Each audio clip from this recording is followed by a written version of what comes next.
A common question arises when looking at the ancient Vedic fire sacrifice, the yagya. Can anyone, regardless of their background, perform the ritual and receive its spiritual benefits?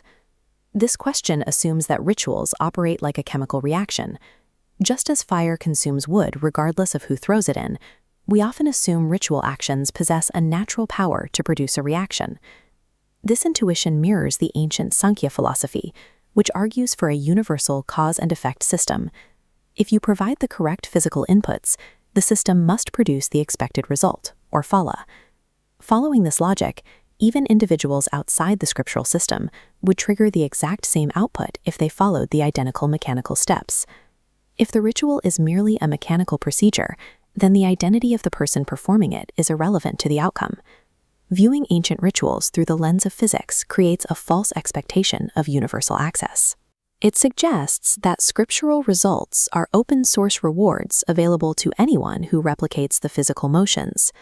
Purva Mimamsa, the school dedicated to the strict analysis of Vedic texts, argued that this mechanical view is a total misunderstanding of the ritual's nature. Mimamsa rejects that rituals have inherent power. The physical actions do nothing on their own. Instead, the ritual functions as a vivi, a scriptural injunction. Its effects are artificially bounded by the text that commands it. To function, the vivi requires 3 precise parameters: the correct actor, the correct time, and the correct method. The most restrictive of these is the actor. This is the principle of adhitara, or scriptural eligibility. The injunction dictates the exact authorized agent. Without this specific adhikara, the system remains inert. Using the Mimamsa critique of Sankhya ritual philosophy, we can see that Vedic rituals are mathematically closed systems. The overarching rule is absolute. An action performed without precise adhikara yields a scriptural result of 0. The first proof against universal action involves a prohibition, the rule against drinking wine, or sirapana. The Sankhya view assumes that wine carries an inherent metaphysical sin, or anartha, that infects anyone who touches it. But the Mimamsa text specifies, a Brahmin should not drink wine. This logic gate shows that the consequence of sin only triggers when Brahmin identity and wine drinking intersect. If a Shudra drinks the wine, the logic gate fails to produce the output. The Shudra does not incur this scriptural sin because the injunction is not directed at them. The metaphysical weight is tied to the person, not the liquid. Consequences do not live in the physical object. They are locked to the exact identity of the actor defined by the text. This principle also applies to the positive requirements of a sacrifice, such as the Vaishyastoma. The injunction for this ritual is, a Vaishya should sacrifice with the Vaishyastoma. Sankhya philosophers argue that if superior actors, like Brahmins, performed the ritual with perfect mechanical precision, they should still receive the result. But the system rejects the input. The output is a hard 0. The Mimamsa ruling is that unauthorized performance nullifies the ritual's power to produce a result.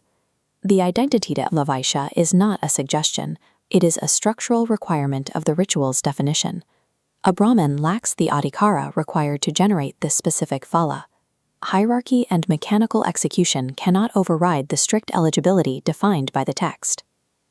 The ritual system requires a third necessary variable for the ritual to function, time or kala. Darsha-purnasa must be performed strictly on the new or full moon.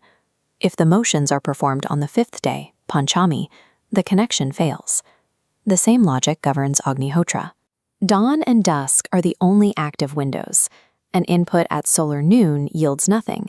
Performing the right motions at the wrong time fails, because it assumes the physical action itself holds the power. The authorized time is an active ingredient in the ritual structure, not just a backdrop. Just as the wrong time destroys the result, the wrong person guarantees failure.